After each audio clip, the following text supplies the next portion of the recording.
रात के 11 बज चुके थे। अली अपने कमरे में अकेला बैठा था। उसके कमरे में अंधेरा था और फोन की रोशनी उसके चेहरे पर पड़ रही थी। वो अपने फोन पर स्वाइप लेफ्ट स्वाइप राइट कर रहा था कि अचानक उसकी स्क्रीन पर एक तस्वीर आती है। एक लड़की की तस्वीर, लंबे बाल, गोरा रंग, खूबसूरत, बल्कि इंतहाई खूबसूरत। अली उसका प्रोफाइल सर्च करता है और उसके प्रोफाइल में लिखा था Zara 23, new in Lahore, swipe right. Ali right swipe करता है and ding, it's a match. फिर अली को ज़ारा का एक मैसेज आता है, hey finally someone who looks like they read books lol. Ali खुश होता है कि मेरी किस्मत में इतनी हसीन लड़की। इन दोनों की गुफ्तगू शुरू होती है। 2 हफ्ते में इन दोनों के बीच में इंतहाई स्वीट बातें होती हैं, गुड मॉर्निंग के टेक्स्ट, रात को लंबी कॉल्स। फिर 2 हफ्ते के बाद ज़ारा कहती है कि Ali, I feel like I can trust you, can we meet? Ali कहता है sure, how about Gloria Jeans? Zara कहती है no Ali, that's not classy, I know this nice place and it's called lounge 43, very classy, table book करा देती हूँ। Ali 1 minute के लिए तो सोचता है कि ये मुझे क्लब में बुला रही है, पर फिर कहता है ओके, कल 7 PM, कांट वेट। और अगले दिन का अली बेसब्री से इंतजार करना शुरू कर देता है। अगली शाम 7 बजे अली लाउंज 43 के अंदर दाखिल हो जाता है। Dim lights, loud music, purple and red interior and purple and red lights. कोने से आवाज आती है अली मुड़कर देखता है तो एक लड़की होती है, गोरी सी, टाइट ब्लैक ड्रेस में, हैवी मेकअप। लाइटिंग की वजह से उसका चेहरा क्लियरली नजर नहीं आता। वो अली को एक प्राइवेट बूथ की तरफ ले जाती है, बहुत अंदर करके, जहां से एग्जिट बहुत दूर है। ये दोनों बैठते हैं लेकिन चेहरा क्लियरली एक दूसरे का देख नहीं पाते लाइटिंग की वजह से। और इतनी देर में ज़ारा ड्रिंक्स ऑर्डर करती है। पहले 2 ड्रिंक्स, फिर 2 और, फिर 2 और ये बातों में बिजी हो जाते हैं। इतनी देर में ज़ारा अचानक अपना फोन उठाती है और कहती है कि अली, मेरी एक दोस्त के साथ इमरजेंसी हो गई है, I am sorry, I would have to go. और वो वहां से भाग जाती है। अली वेटर को बुलाता है और कहता है कि बिल लेते आना। वेटर बिल लेकर आता है और बिल होता है 87,000 रुपए का। अली हैरान हो जाता है कि कोई गलती हुई है। वो कहता है किस बात का इतना बिल है? तो वेटर कहता है कि सर, जो ड्रिंक्स आपने ऑर्डर किए हैं ये प्रीमियम कॉकटेल इंपोर्टेड ड्रिंक्स हैं, इतना ही बिल बनता है। अली कहता है मैं नहीं पे करता इतना बिल। तो इतनी देर में अली के कंधे के ऊपर एक भारी हाथ आकर रुकता है। अली मुड़कर देखता है तो एक 6 फुट का बाउंसर वहां पर मौजूद होता है और उसके साथ 2 और होते हैं। और वो उसे कहते हैं कि साहब आराम से पे कर दो, वरना पुलिस को बताएं कि यहां क्या करने आए थे। इतनी देर में एक बाउंसर अली का फोन छीनता है और उसकी स्क्रीन तोड़ देता है और कहता है कि अब करो, किसको कॉल करोगे, बताएं तुम्हारे घर वालों को। अली डर जाता, कांपने लगता है और फिर जबरदस्ती उससे उसका वॉलेट निकलवाया जाता है। अली एटीएम पे जाता है। अली एटीएम से 3 ट्रांजैक्शन करके किसी न किसी तरह 50,000 रुपए पूरे करता है और बाकी के 37,000 रुपए अपने क्रेडिट कार्ड पे स्वाइप कराता है।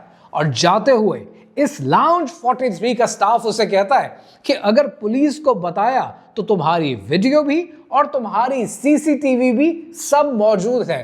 अली वहां से भाग जाता है। किसी न किसी तरह अली अपने घर पहुंचता है और घर पहुंचने के बाद अपने आप को एक कमरे में बंद कर लेता है। अली अपने रूम में बैठ जाता है। टूटा हुआ मोबाइल उसके सामने पड़ा है, वॉलेट खाली है, आंखों में आंसू हैं और शायद किसी हद तक गुस्सा भी है। अली किसी न किसी तरह अपना पुराना फोन एक्टिवेट करता है, टिंडर खोलता है और ज़ारा के प्रोफाइल को सर्च करने की कोशिश करता है और वहां लिखा आता है user not found, profile deleted, 87,000 रुपए gone in the air. Ali हैरान हो जाता है कि ये उसके साथ हुआ क्या। ज़ारा ने अगर उसके साथ ये स्कैम किया तो ये स्कैम है क्या, और ऐसी कहानियां क्या आज पाकिस्तान में डेटिंग एप्स के साथ कनेक्टेड हैं? कितने ऐसे केसेस हैं जो रिपोर्ट हो जाते हैं और कितने ऐसे केसेस हैं जो रिपोर्ट नहीं हो पाते? और ऐसी मजीद कहानियां जो आपके रोंगटे खड़े कर दें, ये जाननी जरूरी है। कहानी क्या है, आइए समझते हैं।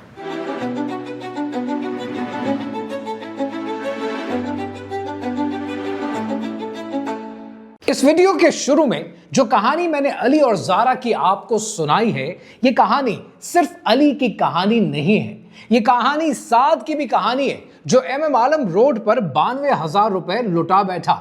ये कहानी फैसल की भी कहानी है जिससे इस्लामाबाद में 3.25 लाख रुपए लूटे गए वीडियो कॉल्स के नाम पर। और ये कहानी हजारों लोगों की कहानी है, क्योंकि FIA साइबर क्राइम 2024 की रिपोर्ट के मुताबिक डेटिंग ऐप स्कैम में 423% इजाफा हुआ है। सिर्फ पिछले 3 सालों के अंदर रिपोर्टेड केसेस तकरीबन 847 हैं, लेकिन 92% विक्टिम्स रिपोर्ट ही नहीं करते, शर्म, डर और फैमिली की वजह से। अगर आप इसको एक एजुकेटेड गेस में लेकर आए, 10,000 विक्टिम्स, किसी से 2 लाख, किसी से 18 लाख, किसी से 5 लाख, किसी से 17 लाख लूटे जाते हैं, तो इसकी एक एजुकेटेड फिगर पता है कितनी बनती है? 650 करोड़ रुपए। ये 650 करोड़ पाकिस्तान की पूरी फिल्म इंडस्ट्री से ज्यादा हैं, और ये सिर्फ इस साल का है, सिर्फ रिपोर्टेड एस्टिमेट है। ये इंडस्ट्री है और ये फुल फ्लेज बिजनेस के तरीके से चलाई जाती है। मार्च 2025 में रावलपिंडी पुलिस ने एक रेड की, 16 अरेस्ट हुई इंक्लूडिंग 5 पुलिस ऑफिसर्स, और उन्होंने जो कुछ कॉन्फिस्केट किया उसमें 47 फोन मौजूद हैं, 13 लैपटॉप्स हैं, 4 करोड़ 70 लाख रुपए 8 महीने में लूटे गए। और इस गैंग के डेटाबेस में 2300 मर्दों के नाम शामिल थे। इस गैंग ने अपना नाम ऑपरेशन बटरफ्लाई रखा हुआ था। कॉर्पोरेट जितनी ऑर्गेनाइज थी, अब इसका स्ट्रक्चर समझते हैं। इससे पहले कि मैं अली से ज्यादा एक और इंपॉर्टेंट कहानी आपके साथ शेयर करूं जिसको सुनकर आपके रोंगटे खड़े हो जाएंगे, पहले ये समझना जरूरी है कि इस तरह के गैंग्स जब ऑपरेट करते हैं तो उनका स्ट्रक्चर और उनके डिपार्टमेंट्स होते क्या है। सबसे पहले आता है इस गैंग का डिपार्टमेंट नंबर 1, प्रोफाइल टीम। 5 लोग फुल टाइम पोजीशन पर काम करते हैं, फेक प्रोफाइल्स बनाते जाते हैं। पर यहां पर एक सवाल आता है कि इतने सारे लड़कियों के फेक प्रोफाइल्स बनाने के लिए फोटोज कहां से लेते हैं? वो इंस्टाग्राम के लड़कियों के अकाउंट्स जो 5,000 से लेकर 20,000 की फॉलोइंग के बीच में होते हैं, उनकी तस्वीरों को उठाया जाता है, AI जनरेटेड फेस यूज किए जाते हैं, डीप फेक किया जाता है, रशिया और यूक्रेन की मॉडल्स यूज की जाती हैं ताकि रिवर्स सर्च में पकड़े ना जा सकें। और इस डिपार्टमेंट का काम होता है कि उन्होंने डेली आउटपुट 30 से 50 फेक प्रोफाइल्स क्रिएट करने। और बायो हमेशा रिलेटेबल होता है, जो कि साइकोलॉजी बेस्ड होता है, ताकि एक आम मर्द जब उस बायो को पढ़े तो उसके साथ कनेक्ट कर जाए। जैसे बायो में लिखा होगा कि just move to Lahore for work, no friends get lol.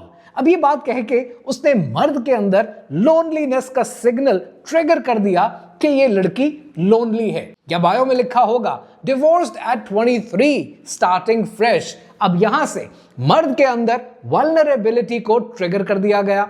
या फिर बायो में होगा कि family wants me to settle down but I am taking my time. Relatable rebel का आइडिया मर्द के दिमाग में डाल दिया गया।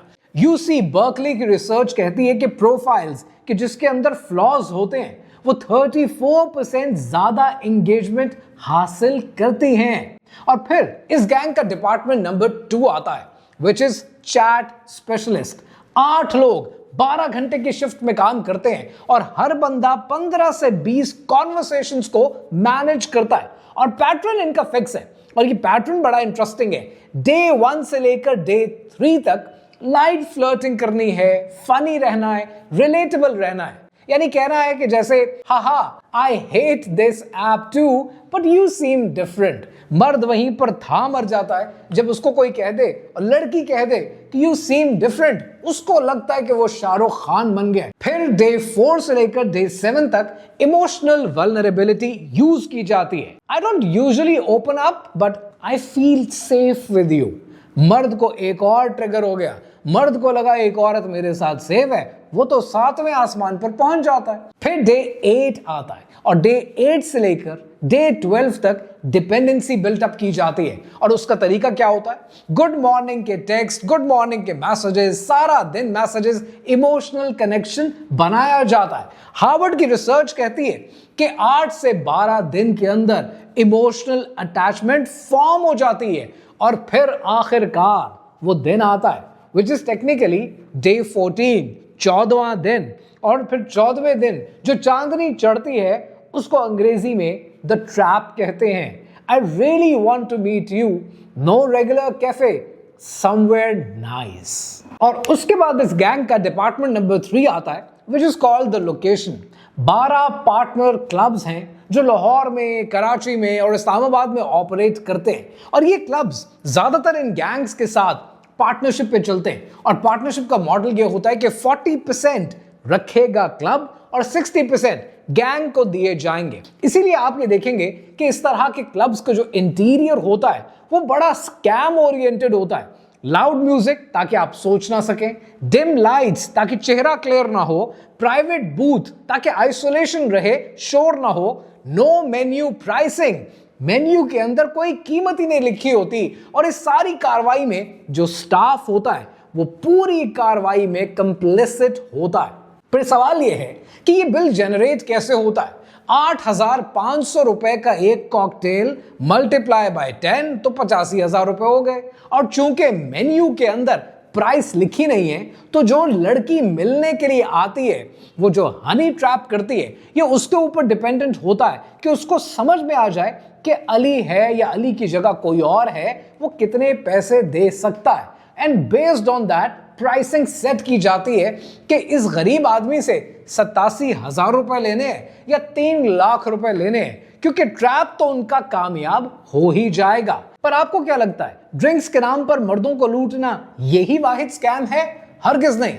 इस तरह के स्कैम्स आपने सोशल मीडिया पे बहुत देख रखे हैं और वैसा ही एक केस इस्लामाबाद में हुआ है जो आपके लिए समझना जरूरी है। इस्लामाबाद में अपनी नौयत का एक अनोखा वाकया हुआ और इस ऑपरेशन का नाम है ऑपरेशन द कलेक्टर। जनवरी 2025 में इस्लामाबाद के F7 सेक्टर में विक्टिम एक 32 साल का गवर्नमेंट ऑफिसर है, मैरिड है, 2 बच्चे हैं और बम्बल पे उसका एक मैच बन गया नूर के साथ जो कि एक 26 साल की आर्किटेक्ट है। और पैटर्न हमेशा की तरह यूजुअल 2 हफ्ते स्वीट टॉक्स और उसके बाद फिर एक ट्विस्ट। और इस ट्विस्ट में नूर ने लिखा कि hey I know this is forward but I am attracted to you sexually, can we have a video call just us. Victim ने सोचा कि बीवी से फिजिकल कनेक्शन तो वैसे ही नहीं बनता, ये बस एक वीडियो कॉल है और कौन सा कोई देख रहा है। फिर इन दोनों के बीच में कॉल होती है और यहां से ट्रैप एक्टिवेट हो जाता है। उस विक्टिम को, उस सरकारी अफसर को नहीं पता था कि इस कॉल की वीडियो रिकॉर्डिंग भी हो रही है। His face very clearly visible throughout the video. Everything he does, everything he says is captured. और उसने क्या किया उस कॉल पे, तफसीलात में मैं जाना नहीं चाहता। 20 मिनट की ये कॉल हुई जो कि इंटीमेट थी, एक्सप्लिसिट थी। अगले दिन से उस सरकारी अफसर को मैसेजेस आना शुरू हो जाते हैं कि वीडियो हमारे पास है, फेस क्लियर है, 5 लाख रुपए चाहिए, नहीं तो तुम्हारे ऑफिस में भेज देंगे, तुम्हारी बीवी को ईमेल कर देंगे, सोशल मीडिया पे वायरल कर देंगे, 48 घंटे डिसाइड करो। वो सरकारी अफसर सोचता है कि गलती मुझसे ये हुई कि उस 2 हफ्ते के पीरियड में मैंने अपनी सारी तफसीलात उस लड़की को बता दी कि मैं कहां काम करता हूं, मेरी पोजीशन क्या है, सरकार के अंदर एक नौकरी पर आपको हटाने के लिए आपके हवारी, आपके मातहत कितने लोग होते हैं, अगर ये वाकया उछल गया तो मेरी तो सारी जिंदगी की कमाई सब कुछ तबाह बर्बाद हो जाएगा। वो आदमी फरवरी 2025 में पहली पेमेंट करता है 5 लाख रुपए की और रिक्वेस्ट करता है कि बराए मेहरबानी अब इस वीडियो को डिलीट कर दो। लेकिन वो कहते हैं, गैंग और स्कैमर्स उसे कहते हैं कि इसकी एक लास्ट कॉपी मौजूद है। मार्च में 3 लाख की एक और पेमेंट जाती है और फिर अप्रैल में कहा जाता है कि क्लाउड पर एक बैकअप था, वो डिलीट करना है, 4 लाख रुपए और चाहिए। और मई के अंदर कहा जाता है कि एक पार्टनर को भी हमने अपने शेयर की थी, उसके पास ये आखिरी कॉपी खरीदनी पड़ेगी और वो 6 लाख और ट्रांसफर करता है। टोटल एक्सट्रैक्टेड अमाउंट 18 लाख रुपए 4 महीने में। विक्टिम की इंटायर सेविंग्स गॉन, लोन चढ़ गया, क्रेडिट कार्ड मैक्स्ड आउट हो गए और जून में विक्टिम ने फाइनली डिसाइड किया और पुलिस को रिपोर्ट किया। इन्वेस्टिगेशन शुरू हुई। एफआईए साइबर क्राइम ने ट्रेस करना शुरू किया तो पता ये चला कि नूर एक 19 साल की कॉलेज स्टूडेंट है गुजरांवाला से, जिसे इस तरह की वीडियो कॉल्स के एक सेशन के 15,000 रुपए मिलते हैं। उसको कोई आइडिया नहीं है कि ये आदमी ब्लैकमेल हो जाएगा और एक्चुअल ब्लैकमेलर्स कौन है। डिफरेंट गैंग है जो उसको हायर करता है और मनी ट्रेल हमेशा या तो जैज कैश का वॉलेट यूज किया जाता है जिसको बाद में बंद कर दिया जाता है ट्रेसिंग के खौफ से, या फिर क्रिप्टो करेंसी यूज की जाती है, बिटकॉइन, मोनेरो जो कि अनट्रेसेबल है, या हवाला के नेटवर्क्स बनाए जाते हैं, उनका इस्तेमाल किया जाता है। 4 महीने इन्वेस्टिगेशन चली, अरेस्ट 0, पैसा vanished, victim destroyed and case closed. मार्च 2025 में एफआईए ने कराची में रेड की और रिकवर की वो ब्लैकमेल वीडियोस। और ये ब्लैकमेल वीडियोस पता कितनी थी? 187 डिफरेंट मर्दों की, और इनसे टोटल एक्सट्रैक्टेड अमाउंट थी 2 करोड़ 30 लाख रुपए। ऑनगोइंग केसेस हैं जिसके अंदर 63 मर्द ऐसे हैं जो इस टेरर का आज भी शिकार हैं और रेगुलर अपनी पेमेंट्स कर रहे हैं, क्योंकि एक बार वीडियो बन गई तो एस्केप नामुमकिन है। सवाल यह है कि ये सब कुछ पाकिस्तान में स्पेशली इस वक्त में क्यों हो रहा है? डेटिंग स्कैम्स के पीछे रीजंस को समझना है तो सबसे पहले समझें सबसे बड़ा रीजन इकोनॉमिक डेस्परेशन। 2024 और 25 की रियलिटी ये है कि पाकिस्तान में अनएम्प्लॉयमेंट 32% है, एंट्री सैलरी 25 से 40 हजार रुपए है और इन्फ्लेशन 28% है। मिडिल क्लास कोलैप्स हो चुकी है और गैंग वर्कर्स ये कमीशन भी देते हैं और 25,000 रुपए की सैलरी का वादा भी करते हैं। एक मेडिकल स्टूडेंट ने एनोनिमिटी की बेसिस पर यह बताया कि मेरा बाप ड्राइवर है, 3 बहन भाई हैं, घर रेंट पर है, 35,000 रुपए देने पड़ते हैं। मैं अगर एक वीडियो कॉल करती हूं तो 2 घंटे के अंदर मुझे 25,000 रुपए मिल जाते हैं। गिल्ट है, लेकिन सर्वाइवल के लिए मेरे पास और तरीका है क्या? अब यहां पर मुझे दुख भी होता है और कुछ बात मैं पर्सनली आपसे कहना चाहता हूं, खास तौर पर अगर आप में से किसी का ताल्लुक भी अरबाब इख्तियार के साथ है।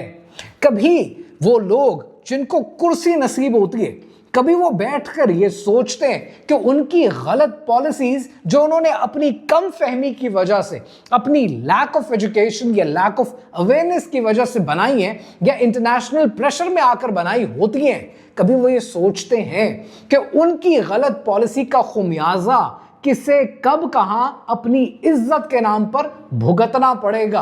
तारीख ने कौमों को दिया है यही पैगाम, लम्हों ने खता की तो सदियों ने सजा पाई। We need to be very careful जब आप ऐसी पोजीशन पर बैठे होते हैं। दूसरा रीजन है लोनलीनेस का एपिडेमिक जो पूरे पाकिस्तान को अपनी लपेट में ले चुका है। पाकिस्तान में मर्द, चूंकि एक सेग्रीगेटेड सोसाइटी है, ऑर्गेनिक फीमेल इंटरैक्शन होता नहीं है और शादी का प्रेशर इतना होता है कि शादी की कॉस्ट 50-50 लाख रुपए पर जा चुकी है। इसीलिए डेटिंग एप्स एक एस्केप प्रोवाइड करती हैं। वैलिडेशन की एडिक्शन हो जाती है और स्वाइप का मतलब है डोपामीन का हिट। साइकोलॉजी टुडे के मुताबिक टिंडर गैम्बलिंग ब्रेन पाथवे की तरह काम करता है और डेस्परेशन का हमेशा मतलब होता है कि आप एक्सप्लॉइटेबल हैं। जितने आप डेस्परेट होंगे उतने आप एक्सप्लॉइटेबल हैं। और फिर आता है reason number 3, which is shame and no reporting. 10,000 से ज्यादा विक्टिम्स हैं और 847 रिपोर्ट होते हैं, विच इज अराउंड 8%। मैं कैसे बताऊं, मैंने बताया तो लोग क्या कहेंगे, पुलिस वाले मुझ पर हंसेंगे, मुझसे शादी कौन करेगा, मेरे शहर में मजाक उड़ेगा। And then the shame culture enables crime. Doctor Ayesha Malik clinical psychologist हैं और उनके मुताबिक 17 ऐसे विक्टिम्स को ट्रीटमेंट दिया जा चुका है और उनके कॉमन इश्यूज हैं trust issues, depression, PTSD, suicidal thoughts, और 8 ने तो एक्चुअल सुसाइडल प्लान्स बना लिए थे जो उन्होंने बाद में कैंसिल कर दिए। और मैरिड मर्द ज्यादा अफेक्टेड हैं। रिसेंटली एक केस आया और ये केस था फैसलाबाद से। 42 साल का मर्द है जो कि 15 साल से शादीशुदा है। वीडियो पर गैंग ने उसे ट्रैप कर लिया, 12 लाख रुपए लूट लिए और इवेंचुअली गैंग ने उसकी वीडियो पैसे लेने के बावजूद उसकी बेगम को भेज दी। डिवोर्स हो गया, बच्चों की कस्टडी का इशू हो गया, कोर्ट में केस चलता रहा, बिजनेस कोलैप्स कर गया, उसकी जिंदगी तबाह हो गई। 2023 और 24 में एस्टिमेटेड सुसाइड केसेस जो इस तरह की कहानियों से लिंक करते हैं वो 14 से 18 हैं। फैमिली को कभी पता तक नहीं चलता कि मरने वाले के मरने का रीजन था क्या। आपको वो अली याद है जिसका जिक्र इस वीडियो के आगाज में मैंने आपसे किया था, जो 87,000 रुपए लुटा बैठा, 3 महीने की तनख्वाह, शर्म, डिप्रेशन, लेकिन जिंदा है। पर पिछले साल 14 और थे जो नहीं बच पाए। और ये सब क्यों? क्योंकि लोनली हैं, कनेक्शन चाहिए, वैलिडेशन चाहिए। इस्लाम ने सिस्टम दिया था family involvement plus witnesses is equal to nikah, पर हमने शॉर्टकट ढूंढ लिए। सूरह अल इसरा में अल्लाह सुब्हानहू तआला ने इरशाद फरमाया, और ज़िना के करीब भी मत जाओ।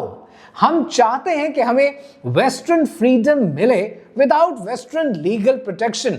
रिजल्ट 500 करोड़ की इंडस्ट्री, 10,000 विटनेसेस और 14 सुसाइड। इस्लाम का दिया गया सिस्टम सिर्फ मॉरल कमांड नहीं है, ये एक प्रैक्टिकल प्रोटेक्शन है। Secret meeting is equal to blackmail, no witness is equal to exploitation और शर्म is equal to silence. Islam का सिस्टम सेफ है, विटनेस्ड है, पब्लिक है, प्रोटेक्टेड है, और ये सोचना और अमल करना आपका काम है।